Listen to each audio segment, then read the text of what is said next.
So before I tell you this story, I'm going to say this. Gears 5 is a great game in its current state. As in, the state of the game as of the 15th of September 2019. It's got a more than sufficient campaign mode, a great multiplayer mode, and pretty much the only things I dislike about it are the live servicey aspects and the fact that most of the game's features are locked if you play offline. I'm gonna say this right now, because this video unfortunately is not about the game's merits itself. No, this is about my experience pre-ordering the game. Now, some of you probably already know this, but the release date of Gears 5 was on the 10th of September. People who either A. Pre-ordered the game's Ultimate Edition, B. Bought the Xbox Game Pass Ultimate subscription, or C. Bought from a retail store that sold the game early, could play the game on September 5th. It's pretty standard for the AAA industry, but this story is going to be focused on the PC version, because that's the platform I play on, and that's the focus of today's anecdote. Now, anyone who knows me knows that I've never pre-ordered as a consumer. Emphasis on consumer. Before I started this channel, my go-to plan was always to wait for at least 6 months before buying a game, since usually I can get most of its features for cheaps that way. I generally prefer playing games with people I know than with anons, so I don't feel at all pressured to buy games when their communities are at their most ripe, because I rarely participate in said communities. That being said, this channel is about the latest games, and if I want to keep it that way, I have to either get pre-release copies, which I didn't, or buy early. Also, I have to participate in those communities that I usually don't ever participate in. It just didn't make sense as a content creator to wait for September 10 when I can afford to play the game on the 5th and make a video early in order to help people learn about the game. At least, that was the idea. That was the plan, which didn't succeed. Having done my due diligence, I naturally checked the recommended specs for Gears 5 and learned that my PC met and exceeded the recommended specifications for the game. And yet, when the time came that I started playing on the 5th of September, I quickly figured out that something was wrong.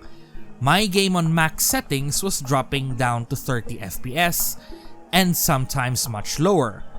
And this was with Nvidia's own recommended settings, by the way. It's not like I'm unwilling to drop a few settings here and there. In fact, I played the game on Ultra, High, Medium, Low, and pretty much every setting was tinkered in a bid to try to stabilize the experience, but nope, nothing worked. Nothing could fix the frame rate, and nothing could fix the game. There was no way I could respect myself if I made a video using the clips I got while dealing with the frame rate drops, unless it was to dunk on the game for that very fact. And I didn't want to make this channel known for mostly negative stuff, so I decided that while I was waiting for Gears 5 to hopefully get fixed, I played Children of Morta, and that turned out to be very good. So good that it deserved its own video. At the end of that video, I just left some notes about Gears 5 at the end of it. Meanwhile, somewhere in the world of the AAA game industry, word spread that a new game-ready driver for Gears 5 would be released by Nvidia. If there's one thing I'm happy to see in big tech industries like these, It's when they work together to make sure that their products work well with each other, as opposed to screwing with each other. This was big because I was close to feeling like my money was wasted, and at that point in the story, I was just hoping I could get at least the game out of my pre-order, instead of hoping I could make a timely video on top of it. Fast forward to September 10, and there I was, waiting for that moment when my NVIDIA control panel or GeForce Experience app would finally let me know that, hey dude, here's a new driver. It arrived much later into the day, but that's likely because I live in the Philippines. Once that got installed, Gears ran smooth as silk, and I am very happy for everyone who got the fix right on time. Now, my mindset whenever I pre-order a game, for the sake of my channel at least, has always been not to expect too much, because I already know how bad pre-orders can get. I really didn't feel like going on a tirade when I found out that Gears 5's pre-order state wasn't exactly the best, you know? Also, who am I supposed to blame here? Was it the developer's fault for not making sure that the error wouldn't occur? Maybe it was Nvidia's fault that some of their video cards were subject to said error. Microsoft's maybe? Because I know for a fact some of the errors were related to the OS. I don't know. I don't know who to blame, and quite frankly, it doesn't matter. The fact of the matter is, some people bought into a pre-order bonus that allowed early access to the game, and they were greeted with a gameplay experience that dropped down to 30. First slowly, and then more frequently before the inevitable crash. Inevitable, I keep saying that wrong. Anyway, the fix for it came on the day of release, which is good. Except that for the people who couldn't play properly, the early access pre-order bonus was rendered mostly moot. At least for them anyway. I'm glad that not everybody experienced this problem. And I know it's a problem, it's clearly a problem because the people behind Gears 5 had the sense to at least give people a little something for dealing with the early access problems. It was a great PR move. It really was. There's no sarcasm here. It was a good move to at least let your consumer know that you're not oblivious to their problems and you're willing to make up for the inconvenience. It really was a great move. Just not enough for me to say that the pre-order is justified. Also, just to be clear, we're talking about one error type at this point, and it's the error that causes the game to slow down up to the point where it crashes. We haven't talked about the other errors that plague Gears 5, and if I have to talk about it in this video, it would take a long time. So I'm gonna cut it short. We're just gonna focus on this error. Thankfully though, I did not experience most of those errors. Fast forward to present, and the game sits at mixed on Steam. A good chunk of those reviews speak of how bad the live service elements are, and of course, many complained about the GW503 errors and the crashes and the like. So, what lessons are to be learned here? Well, this changes very little for me, because I need to be able to experience these problems to be able to talk about them. So chances are good that if I don't get a pre-release copy, I'd have to pre-order the game, at least for convenience.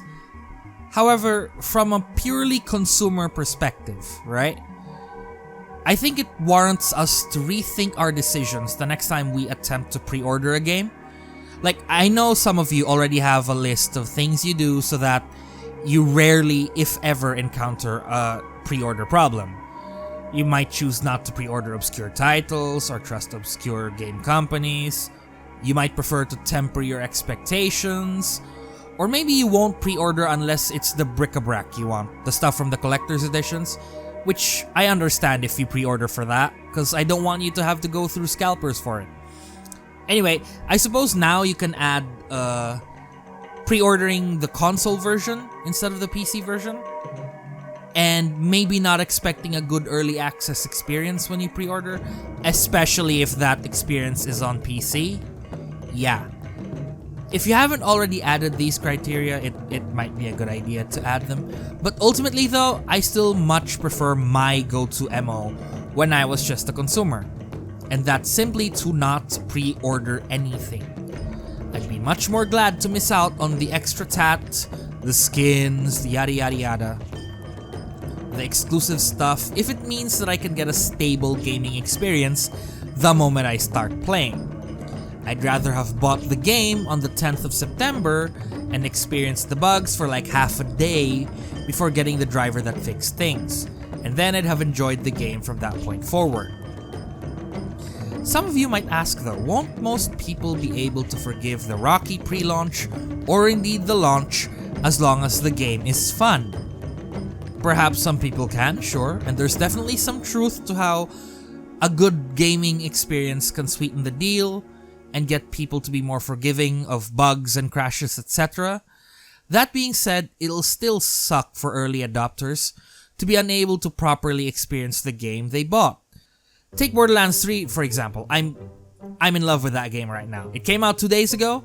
It's the best for me right now. It's taking up a lot of my time and I want more. I've started streaming it, and in a separate playthrough, I'm en route to beating the game.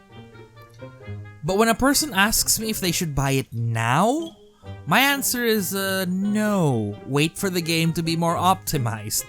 Because the game has so many frame drop problems, it's nuts. And that's on any setting other than low. I'd have to say no, despite genuinely enjoying the game. And I'd say the same sentiment applied to Gears 5 when people asked me if they should buy early. And the answer is, for me, no. Wait for that driver fix to arrive. And indeed it arrived, and now it's fixed, you know? That's also besides the fact that I never ever recommend pre-ordering anyway.